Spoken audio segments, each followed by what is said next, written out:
bohong. Aku hanya memikirkan satu peraturan penting. Kenapa kau lakukan hari ini kalau kau bisa melakukannya besok? Few moments later.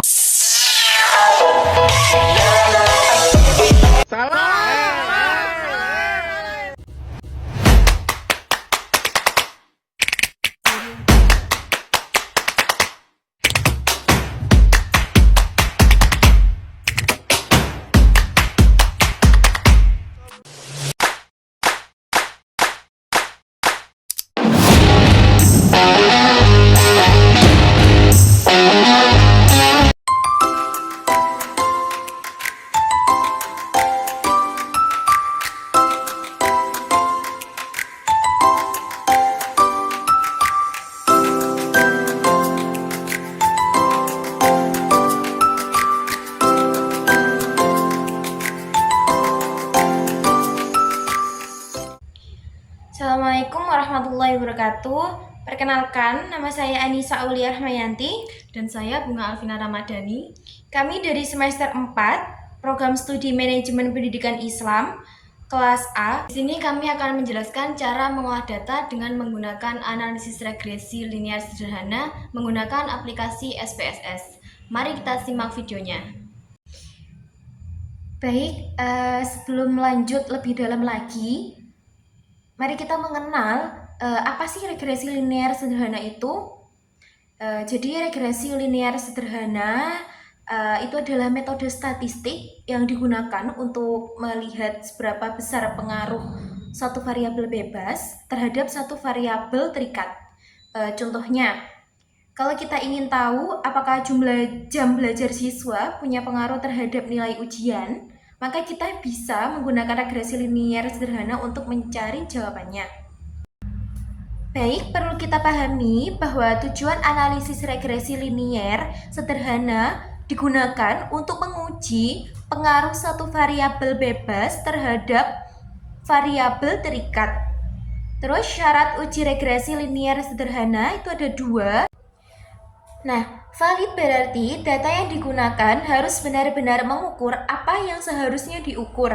Misalnya, kuesioner atau instrumen pengukuran harus relevan dengan variabel yang diteliti. Terus, reliable berarti data yang digunakan harus konsisten atau dapat dipercaya. Artinya, jika pengukuran diulang, hasilnya tetap stabil.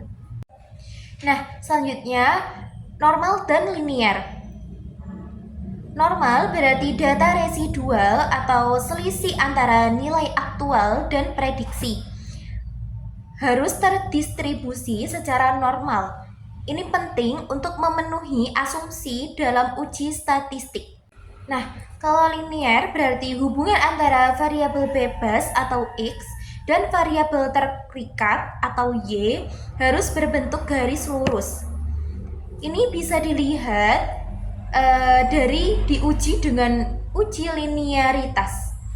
Dengan memenuhi kedua syarat tersebut, analisis regresi linear sederhana akan memberikan hasil yang valid dan dapat dipercaya. Jika syarat ini tidak terpenuhi, maka hasil analisis bisa menyesatkan. Terus selanjutnya yaitu dasar pengambilan keputusan. Pengambilan keputusan dalam uji regresi linear sederhana dapat mengacu pada 2 hal,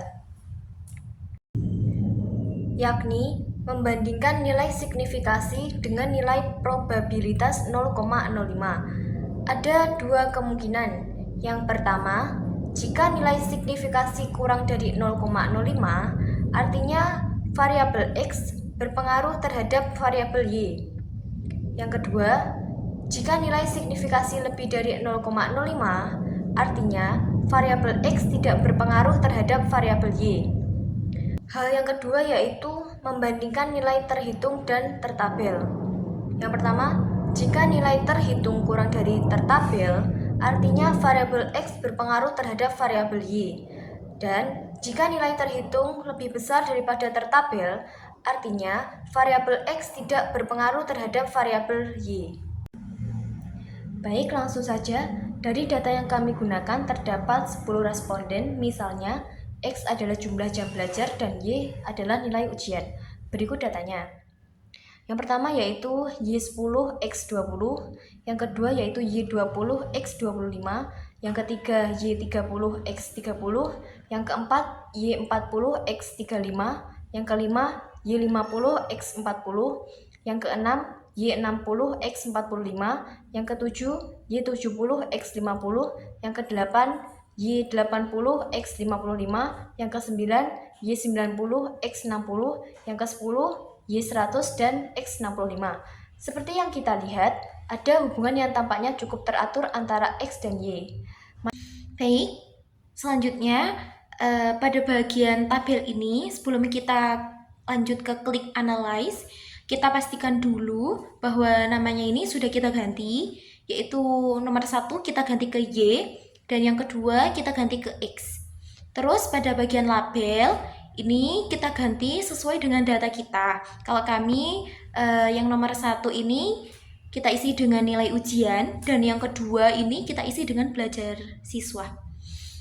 Sudah, terus setelah semuanya dipastikan terisi dengan benar, kita lanjut klik analyze, terus regression, terus klik linear. Nah, terus pada bagian Y, nilai ujian ini dimasukkan ke independen. Terus yang bagian X, belajar siswa, kita masukkan ke independen. Sudah, kalau sudah langsung kita klik OK. Dan ini hasilnya. Berdasarkan output dari program SPSS yang ditampilkan pada gambar, berikut adalah kesimpulan yang dapat diambil dari hasil analisis regresi linear sederhana antara variabel bebas belajar siswa dan variabel terikat nilai ujian. Oke, yang pertama, hubungan antara variabel.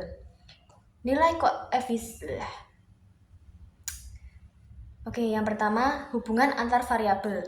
Nilai koefisien korelasi atau R sebesar 1,000 menunjukkan adanya hubungan yang sangat kuat dan positif antara belajar siswa dengan nilai ujian. Ini mengindikasi bahwa semakin tinggi intensitas belajar siswa, maka nilai ujian cenderung semakin tinggi. Yang kedua, koefisiensi determinasi atau R-square.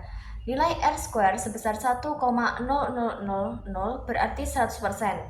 Variasi dari nilai ujian dapat dijelaskan oleh variabel belajar siswa.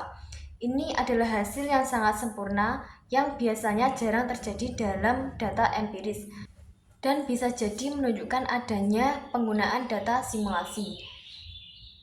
Selanjutnya ada uji ANOVA. Hasil uji ANOVA menunjukkan nilai signifikasi sebesar 0,000 yang lebih kecil dari 0,05. Ini berarti model regresi yang digunakan secara keseluruhan signifikan, sehingga variabel belajar siswa berpengaruh nyata terhadap nilai ujian. Selanjutnya ada persamaan regresi. Berdasarkan tabel koefisien, diperoleh persamaan regresi sebagai berikut. Y sama dengan min 30 plus 2 dikali X, di mana Y adalah nilai ujian dan X adalah belajar siswa. Artinya, setiap peningkatan satu satuan dalam aktivitas belajar siswa akan meningkatkan nilai ujian sebesar 2 poin. Selanjutnya ada signifikasi koefisien regresi. Nilai signifikasi untuk variabel belajar siswa adalah 0,000 yang menunjukkan bahwa koefisien regresi tersebut signifikan. Dengan demikian, belajar siswa secara statistik berpengaruh terhadap nilai ujian.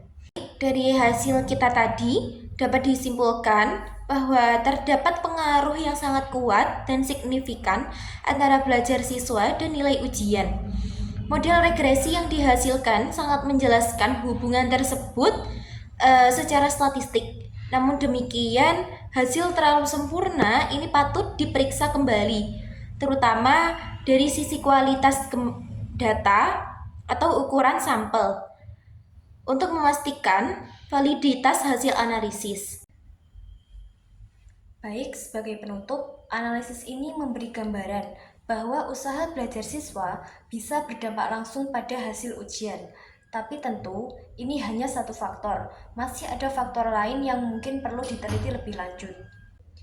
Baik, sekian penjelasan dari kami. Kurang lebihnya mohon maaf. Wassalamualaikum warahmatullahi wabarakatuh.